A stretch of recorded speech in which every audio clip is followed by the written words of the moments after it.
Hello and welcome guys in my YouTube channel Kumar classes.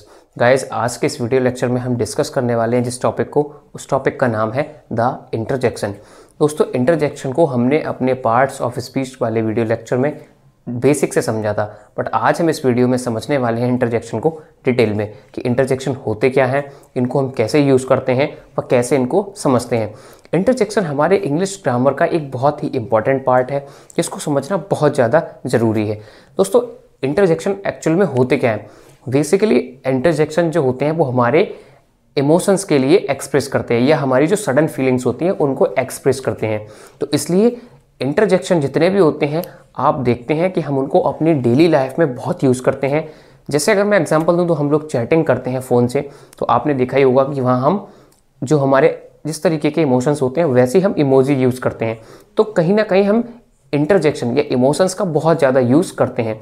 लेकिन आज इस वीडियो में हम आपको विद एग्जांपल के समझाएंगे कि इंटरजेक्शन का कैसे यूज़ करते हैं और कैसे इनको समझते हैं। तो चलिए वीडियो को शुरू करते हैं और समझते हैं इंटरजेक्शन के लिए। सबसे पहले हम दोस्तों आपको इंटरजेक्शन को एक डेफिनेशन के द्वारा समझाना चाहेंगे। जैसे यहाँ लिखा हुआ है, the word which express some sudden feeling और emotions of the heart such as joy, sorrow, surprise, हेटेड, happiness etc is called an interjection. देखिए दोस्तों, द वर्ड में शब्द, ठीक है, विच मिस जो एक्सप्रेसिस मिस मतलब व्यक्त करते हैं, सम मिस कुछ, सडन मिस अचानक होने वाली, फीलिंग्स मिस मतलब ठीक है फीलिंग्स मिस एहसास या भावनाएं, और इमोशंस मिस हमारे जो भाव होते हैं, ऑफ द हार्ट मिस हृदय के। मतलब जो इंटरजेक्शन होते हैं वो ऐसे शब्द होते हैं जो हमारे फीलिंग और हमारे इमोशंस को, जो अचानक फीलिंग और इमोशंस होते हैं उनको व्यक्त करते हैं, ठीक है, ऑफ द हार्ट मिस हृदय के। सच एज ये ऐसे होते हैं जैसे जॉय, जॉय मिस क्या होता है, खुशी, ठीक है, आनंद। सॉरो, सॉरो मिस दुख होता है। सरप्राइज मिस मतलब चौंक जाना, ठीक है, आश्चर्यचकित। हेटेड का मतलब होता है नफरत, ठीक है। हैप्पीनेस का मतलब भी होता है खुशी, etc यानी एटसेट्रा, और ऐसे शब्द ये हो सकते हैं। Is called an interjection. ये जो शब्द होते हैं ये इंटरजेक्शन कहलाते हैं। अब देखिए दोस्तों, हमने यहाँ एक चार्ट, एक डायग्राम तैयार किया है जिसमें हमने एक जगह इमोशंस लिखे हैं, सेकंड में यहाँ आप देखेंगे इस रो में हमने इंटरजेक्शन लिखा है, और थर्ड में हमने उनके एग्जाम्पल दिए हैं। अब हम आपको एक एक करके विद एग्जाम्पल के समझाएंगे कि इनको कैसे हम यूज़ करते हैं और समझते हैं। देखिए, द इमोशंस मीन्स क्या होते हैं, भाव, दैट मीन्स जो द इंटरजेक्शन एक्सप्रेसेस, जिनको इंटरजेक्शन जो होते हैं वो व्यक्त करते हैं। देखिए इमोशंस में हम आते हैं, सबसे पहले हम देखते हैं जॉय। जॉय मीन्स क्या होती है दोस्तों, खुशी, ठीक है। अब खुशी के लिए हम क्या, हुर्रा, हुर्रे या हा हा etc इन शब्दों से हम एक्सप्रेस करते हैं। जब भी आप इंटरजेक्शन मतलब ये सेंटेंस देखेंगे इनमें आपको ये शब्द पहले मतलब आते हुए दिखेंगे, ठीक है। तो ये हमारे शब्द हैप्पीनेस के लिए मतलब जॉय, खुशी के लिए प्रकट करते हैं। अभी हम एग्जाम्पल अगर देखें तो देखिए लिखा हुआ है, हा हा I have got my new car, ठीक है, यानी कि मुझे मेरी नई कार मिल गई है। तो कोई भी व्यक्ति को अगर नई कार मिलेगी, नया फ़ोन मिलेगा, तो स्वाभाविक है वो हा हा मतलब हंस के या खुशी से बताएगा, ठीक है। तो यहाँ ये हमारा क्या हुआ, जॉय के लिए रिप्रेजेंट कर रहा है। सेकंड है हुर्रा, ठीक है, हमने कहा हुर्रा या हुर्रे दोनों ही खुशी, जॉय के लिए मतलब एक्सप्रेस करते हैं। Hurrah I have won the match, ठीक है, यानी कि मैं जीत गया या मैं मैच जीत चुका हूँ। तो हम मैच जीतते हैं या कोई गेम जीतते हैं तो हम खुश हो जाते हैं, तो वहाँ हुर्रा लगा आपको मिलेगा या हम उसका यूज़ करते हैं, हुर्रा या हुर्रे का। तो इस तरीके से हम जॉय और हुर्रा, हुर्रे को हम यूज़ करते हैं, वो समझते हैं। सेकंड है दोस्तों हमारा ग्रीफ, ठीक है। ग्रीफ का मतलब होता है दुख, ठीक है। इसको हम एक्चुअल में अलास, हा और हो, ये शब्द जो है इनसे हम रिप्रेजेंट करते हैं, ठीक है। इनके द्वारा हम मतलब दुख के लिए बताते हैं। दुख का मतलब जब कोई भी हमें किसी प्रकार का नुकसान हो जाए या कोई मतलब परेशानी होती है, प्रॉब्लम होती है, तो हम वहाँ दुखी हो जाते हैं। जैसे यहाँ एग्जाम्पल लिखा हुआ, अलास शी इज़ नो मोर। अब शी इज़ नो मोर, वह अब नहीं रही। तो यानी कि जब कोई व्यक्ति नहीं रहता तो हम दुख से ही कहते हैं कि शी इज़ नो मोर या वह अब नहीं रही, तो वहाँ हम अलास का यूज़ करते हैं, ठीक है। अलास से क्या, सॉरो, ठीक है, यानी कि हम दुख की बात कर रहे हैं तो हम अलास का यूज़ करेंगे। तो इस तरीके से हम ग्रीफ यानी अलास, हा और ओह के लिए समझ सकते हैं। थर्ड है दोस्तों हमारा सरप्राइज। देखिए सरप्राइज का मतलब होता है विस्मय, ठीक है, या जैसे आश्चर्यचकित, ठीक है, चौंक जाना इसे हम कहते हैं। सरप्राइज जब हम कभी हमें कोई ऐसी खबर मिलती है या कुछ भी हमें कोई बताता है तो हम चौंक जाते हैं, अरे भाई ऐसा कैसे हुआ, ठीक है। तो ये सब चीज़ें हमारी विस्मय करती हैं, ठीक है, सरप्राइज करती है। ये होते हैं शब्द हमारे जो इंटरजेक्शन होते हैं सरप्राइज को बताने वाले, ओह, व्हाट और आहा, ठीक है, ईटीसी। और भी हो सकते हैं बट यहाँ पे हम इन 3 वर्ड को लेके आए हैं।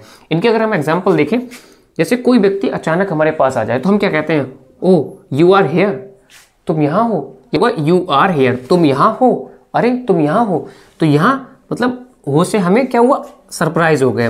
तो इस तरीके से हम सरप्राइज या विस्मय को समझ सकते हैं। नेक्स्ट है हमारा कॉन्टेम्प्ट। कॉन्टेम्प्ट का मतलब होता है दोस्तों घृणा।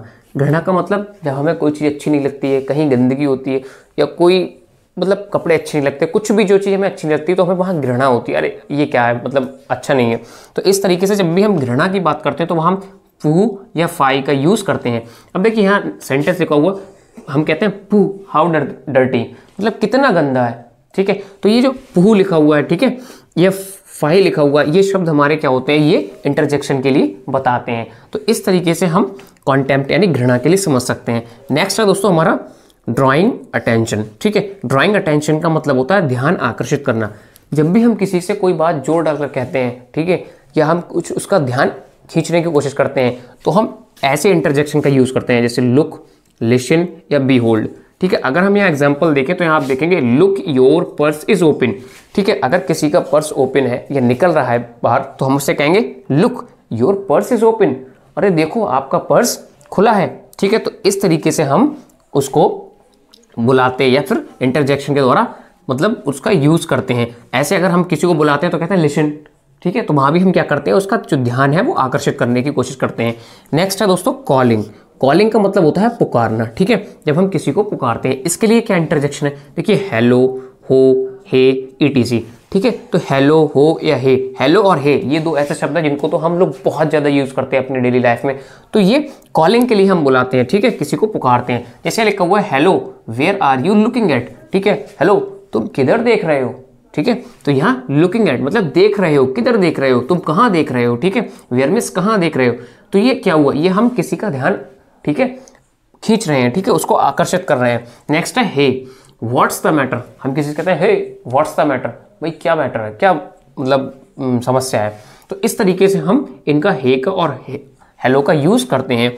नेक्स्ट और जो हमारा लास्ट है वो है दोस्तों एप्रिसिएशन और अप्रूवल। देखिए एप्रिसिएशन और अप्रूवल जो है वो प्रशंसा के लिए यूज किए जाते हैं, ठीक है। जब भी हम किसी की तारीफ करते हैं या प्रशंसा करते हैं। अब इनके जो इंटरजेक्शन है वो होते हैं ब्रेवो, हियर, हियर, ठीक है, ईटीसी। अब देखिए मोस्टली आप जगह देखेंगे कि आपको ब्रेवो देखने को मिल जाएगा, ठीक है, क्योंकि ब्रेवो बहुत ज़्यादा हम यूज़ करते हैं और हमारी बुक्स में भी यूज़ होता है। जैसे यहाँ सेंटेंस लिखा हुआ है bravo you have done well. जब हम कुछ अच्छा करते हैं तो हमसे लोग कहते हैं bravo you have done well, तुमने बहुत अच्छा किया, वाह तुमने बहुत अच्छा किया। तो ब्रेवो का मतलब प्रशंसा करना, ठीक है, तो इसलिए हम ब्रेवो का यूज़ करते हैं। नेक्स्ट है हियर, हियर करेक्ट आंसर। जब भी हमसे कोई क्वेश्चन पूछता है और हम उसका सही आंसर देते हैं तो कहते हैं हियर, हियर करेक्ट आंसर, मतलब वाह वेरी गुड तुमने बहुत अच्छा आंसर दिया। तो इस तरीके से हम हियर और हियर का यूज करते हैं, ठीक है। तो इस तरीके से दोस्तों हम इंटरजेक्शन को विद एग्जांपल के समझ सकते हैं कि उनके इमोशंस को हम किस इंटरजेक्शन से कैसे यूज करते हैं। इनके अलावा दोस्तों कुछ और इंटरजेक्शन भी होते हैं हमारे, जैसे हमने नीचे नोट डाउन किया वेल डन, ठीक है। वेल डन हम क्या यूज करते हैं, वेल डन भी जब हम किसी को शाबाशी देते हैं, प्रशंसा करते हैं तो वेल डन, डियर मी, ठीक है, good god, hold on, good heavens, ah me, तो ईटीसी एटसेट्रा और भी हो सकते हैं। बट ये कुछ इंपॉर्टेंट थी जो मैं आज आपके लिए लेके आया और मैंने आपको समझाने की बहुत अच्छे से कोशिश की है, ठीक है। और एक यहाँ पे हम लास्ट में आपको एक इंपॉर्टेंट बात बताना चाहेंगे। देखिए दोस्तों इंटरजेक्शन जितने भी होते हैं ना वो हमेशा सेंटेंस के शुरू में होते हैं, कभी वो आपको पीछे नहीं मिलेंगे। और दूसरा ये है कि जितने भी इंटरजेक्शन होते हैं उनके साथ जो इनका एक्सक्लेमेशन मार्क है, ठीक है, ये आपको हर इंटरजेक्शन के साथ मिलेगा। अगर ये मार्क आप नहीं लगाओगे तो भी ये सेंटेंस गलत हो जाएगा, क्योंकि इस मार्क की बहुत ज़्यादा वैल्यू। तो आप बिल्कुल भी मत भूलिएगा ये 2 चीज़ें कि इंटरजेक्शन हमेशा सेंटेंस के शुरू में यूज़ होते हैं फर्स्ट, और सेकंड उनका जो एक्सक्लेमेशन मार्क है ये आपको हर सेंटेंस में हर इंटरजेक्शन के साथ, चाहे वो कोई सा भी इमोशन हो, ठीक है, कोई सा भी इंटरजेक्शन हो, आपको उसका मार्क देना पड़ेगा। अगर आप विदाउट मार्क इनको यूज़ करते हैं तो वो गलत हो जाएगा, ठीक है। तो आप 2 चीज़ याद रखिएगा। उसके साथ इस चैट को आप समझ लीजिए, आप चाहे तो नोट डाउन भी कर सकते हैं। मैंने एक कोशिश की है आपको थोड़ा इंटरजेक्शन अच्छे से समझाने की। तो बस इस वीडियो में हमने आपको इंटरजेक्शन समझाया। और दोस्तों आगे हम किसी एक नए वीडियो को लाते हैं, आपके साथ शेयर करेंगे बहुत अच्छी सी किसी नए टॉपिक पर।